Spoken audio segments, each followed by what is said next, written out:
Hi friends, welcome to Meena Samayal. Navratri day 3 க்கு நம்ம கும்பிடுறது சந்திரகண்டா தேவி. சந்திரகண்டா தேவிக்கு நம்ம செய்ய போற பிரசாதம் குதிரைவாலி அவல் ஆரஞ்சு கேசரி. குதிரைவாலியை இங்கிலீஷில் Barnyard Millet அப்படின்ட்டு சொல்லுவோம். Low in calories. குதிரைவாலியை கன்சியூம் பண்ணும்போது ரொம்ப எனர்ஜெட்டிக்காகவும் இருக்கும், ரொம்ப லைட்டாகவும் ஃபீல் பண்ணுவோம். மற்ற சிறுதானியங்களோட கம்பேர் பண்ணி பார்க்கும்போது excellent source of both soluble and insoluble fibres அப்படின்ட்டு சொல்லலாம். வெரி லோ கிளைசமிக் இண்டெக்ஸ் இருக்கிறதுனால ரொம்ப டயபெட்டிக் ஃப்ரெண்ட்லி அப்படின்ட்டும் சொல்லலாம். மற்ற மில்லட்ஸ் மாதிரியே இதுவும் ரொம்பவே gluten free and very rich source of iron கண்டென்ட்டுங்க. ஸோ வாங்க குதிரைவாலி அவல் ஆரஞ்சு கேசரி எப்படி செய்கிறது அப்படிங்கிறத பார்ப்போம். 1 கப் ஆஃப் குதிரைவாலி அவலை ஒரு பவுலில் சேர்த்துக்கலாம். தேவையான அளவு தண்ணி விட்டு நல்ல அழுத்தமாக பெசஞ்சாப்பில் நம்ம வாஷ் பண்ணிக்கலாம். இருக்கிற வாட்டரை ட்ரெயின் அவுட் பண்ணிவிட்டு செகண்ட் டைமும் வாஷ் பண்ணிக்கலாம். மில்லட் அவலில் ஏகப்பட்ட அழுக்கு இருக்கும். 2 தடவை வாஷ் பண்ணால் தான் ஃபுல்லாகவே கிளியர் வாட்டராக கிடைக்கும் நம்மளுக்கு. அண்ட் சோக் பண்ணும்போது எக்ஸஸ் வாட்டர் தேவைப்படாது. வாஷ் பண்ணதே போதுமானது. ஒரு லிட்டால் க்ளோஸ் பண்ணிவிட்டு ஒரு 10 நிமிஷம் சோக்கிங் டைம் விடலாம். இந்த ரெசிபிக்கு நான் சூஸ் பண்ணது orange fruit. Orange high in vitamin C. Immunity சிஸ்டம்க்கு ரொம்பவே நல்லது and protects against viruses and germs அப்படின்ட்டும் சொல்லலாம். இதுக்கு 2 மீடியம் சைஸ் ஆரஞ்சு பழம் தேவை.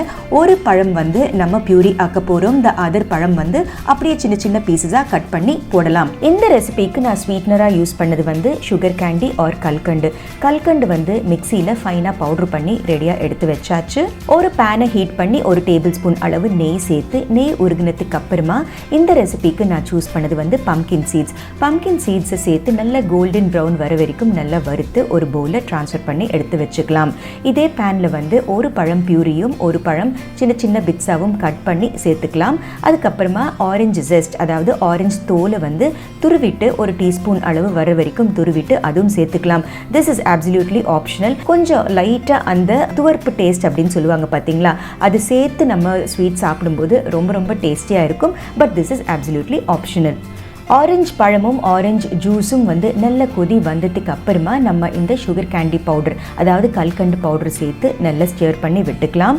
இதுக்கு ரேஷியோ ஆரஞ்சோடைய ஸ்வீட்னஸை பொறுத்து இருக்கு. அடுத்து ஊற வச்ச இந்த குதிரைவாலி அவலை சேர்த்துக்கலாம். நல்லா ஸ்டியர் பண்ணி விட்டுக்கலாம். கன்சிஸ்டன்சி கரெக்டான பதம் வர வரைக்கும் மிக்ஸ் பண்ணிக்கலாம். அதுக்கப்புறமா ரோஸ்டட் பம்கின் சீட்ஸை சேர்த்தும் ஸ்டியர் பண்ணிக்கலாம். ஒரு டேபிள் ஸ்பூன் அளவு நெய் சேர்த்துக்கோங்க. ரொம்ப சிம்பிளான குதிரைவாலி அவல் ஆரஞ்சு கேசரி இஸ் ரெடி. ஒரு பவுலில் கொஞ்சம் நெய் சேர்த்து நம்ம கிரீஸ் பண்ணி விட்டுக்கலாம். கொஞ்சமாக கேசரியை சேர்த்து நல்லா ப்ரெஸ் பண்ணிவிட்டு அதுக்கப்புறமா டீமோல்ட் பண்ணும்போது ஈஸியாக டீமோல்ட் ஆகிடும். அவ்வளோதான். ரொம்ப டேஸ்டியான குதிரைவாலி அவல் orange kesari is ready. So இந்த சிம்பிள் அண்ட் டேஸ்டியான நவராத்திரி டே 3 குதிரைவாலி அவல் கேசரி உங்களுக்கு ரொம்பவே பிடிச்சிருக்கு அப்படின்னு நினைக்கிறேன். கண்டிப்பாக நீங்களும் ட்ரை பண்ணி பாருங்கள். நாளைக்கு மீண்டும் ஒரு வித்தியாசமான மில்லட் ரெசிபியோட உங்களை சந்திக்கிறேன். ஸோ மீனா சமையலை பாருங்கள், லைக் ஷேர் சப்ஸ்கிரைப் பண்ணுங்கள். பாய்.